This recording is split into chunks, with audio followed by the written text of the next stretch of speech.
one of the things that people struggle most with in relationships, especially in close relationships, in marriages, is saying clearly what you need or what you want, expressing yourself in a direct and assertive way. This is what I'm wanting, this is what I'm needing. People are very good at sulking or criticizing or getting angry, but we are just not so good at actually saying what we need.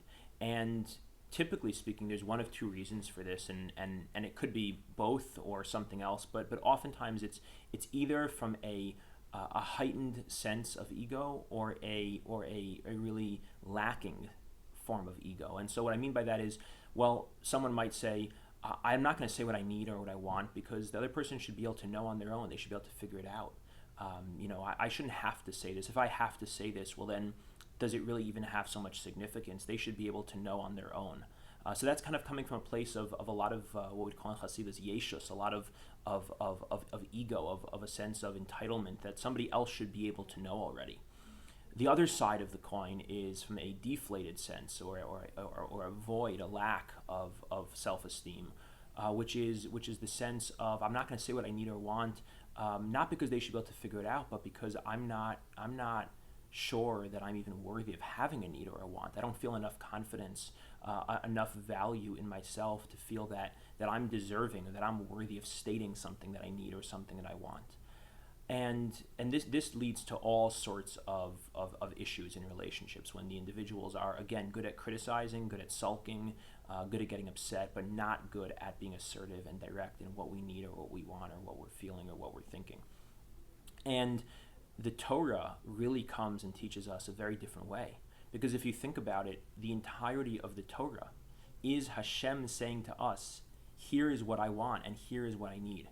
So here we have God, the perfect being, the being of ultimate perfection, coming and saying, it is not beneath me. It is not beneath me to say, here are my needs and here are my wants. Here is what I'm thinking and here's what I'm feeling. Here is how you can show up for me. These are the mitzvos. And he gives it to us clearly, assertively, directly. He tells us what we want, what he wants. And more than that, the other thing Hashem does is he says to us, daven to me. Tell me what you want. Be clear, be direct. And that's what we do 3 times a day, at least, if not more, through other forms of informal tefillah and prayer. But at the very least, in a formalized way, we have Shachris, Mincha, and Mariv. We have davening 3 times a day in which we are very direct and very clear to Hashem. This is what we want. This is what we need. Do we always get all of those things met? No. Does Hashem get all his needs and wants met by us, Kivyachol? Also no. But he states them clearly, and we are instructed to state our needs clearly.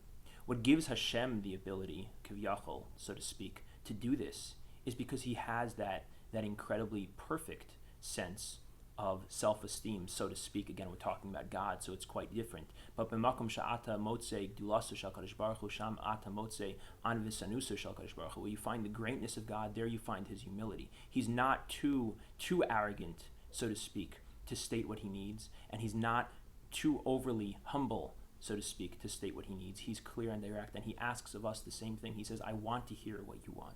And this is a paradigm for us, not only for our relationship with God, but for our relationship with all people, and especially with our spouses, to lean into that space of being able to have that balance of, I am no more and no less special than any other individual.